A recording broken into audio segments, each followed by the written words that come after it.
শিক্ষা বাংলা টিভির নতুন ভিডিওতে সবাইকে শুভেচ্ছা। সম্মানিত ভিউয়ার্স, ষান্মাসিক সামষ্টিক মূল্যায়ন 2024 যেটি শুরু হবে জুলাই মাসের 3 তারিখ হতে, এবং এই ষান্মাসিক মূল্যায়ন পরীক্ষার সিলেবাস কী হবে এই নিয়ে বেশ সংশয় দেখা দিয়েছে এবং অনেকেই মূল্যায়ন নির্দেশিকা হাতে পেয়েছে, কিন্তু মূল্যায়ন নির্দেশিকা হাতে পাওয়ার পরও বিষয়টি ক্লিয়ার হতে পারছে না। অবশেষে জাতীয় শিক্ষাক্রম ও পাঠ্যপুস্তক বোর্ড এনসিটিবি একটি সিলেবাস প্রণয়ন করেছে এবং এই সিলেবাসটি তাদের যে ওয়েবসাইট, সেই ওয়েবসাইটে তারা ইতিমধ্যেই তারা প্রকাশ করেছে এবং সেখান থেকে আপনারা এটিকে কালেক্ট করতে পারেন।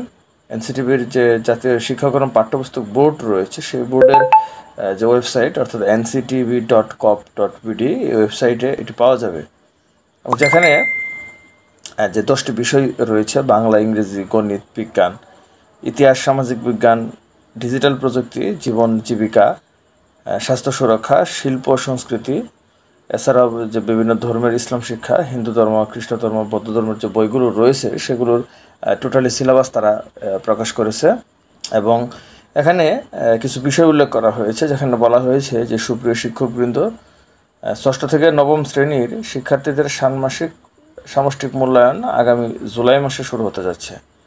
দৈব চয়নের ভিত্তিতে সারা দেশের নির্বাচিত শিক্ষা প্রতিষ্ঠান থেকে বিভিন্ন বিষয়ে শ্রেণী কার্যক্রম সম্পন্ন করার তথ্য সংগ্রহ করা হয়েছে।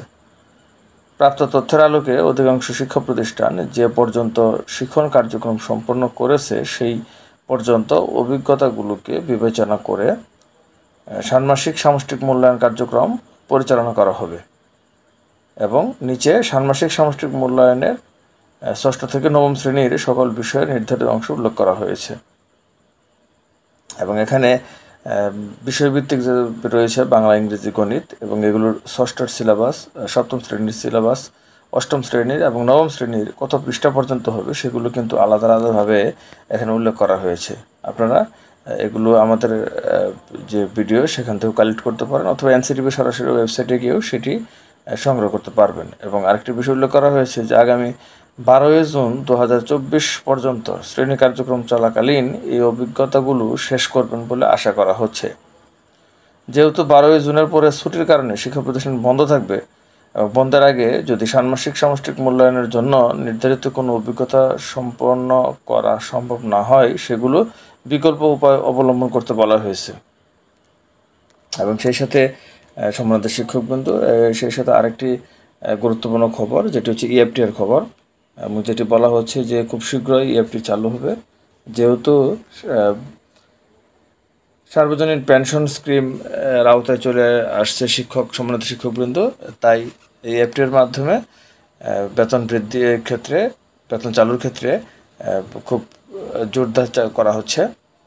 এবং এই বিষয়ে এমপিভুক্ত শিক্ষক কর্মচারীরা যাতে মাসের প্রথম দিন ইএফটির মাধ্যমে ব্যাংক হিসেবে বেতন পান, সেই জন্য গত বৃহস্পতিবার 6 জুন জাতীয় সংসদের বাজেটে বক্তব্য অর্থমন্ত্রী আবুল হাসান মাহমুদ এই তথ্যগুলো তুলে ধরেন এবং অর্থমন্ত্রী বলেন যে এমপিওভুক্ত অবসরপ্রাপ্ত শিক্ষক ও কর্মচারীর অবসর সুবিধা ও কল্যাণ অনুদানের অর্থ ইএফটিতে প্রদানের কাজ চলমান রয়েছে। এতে অবসরপ্রাপ্ত শিক্ষক ও কর্মচারীদের ভোগান্তি অনেকাংশে কমবে বলে তিনি আশা করেন।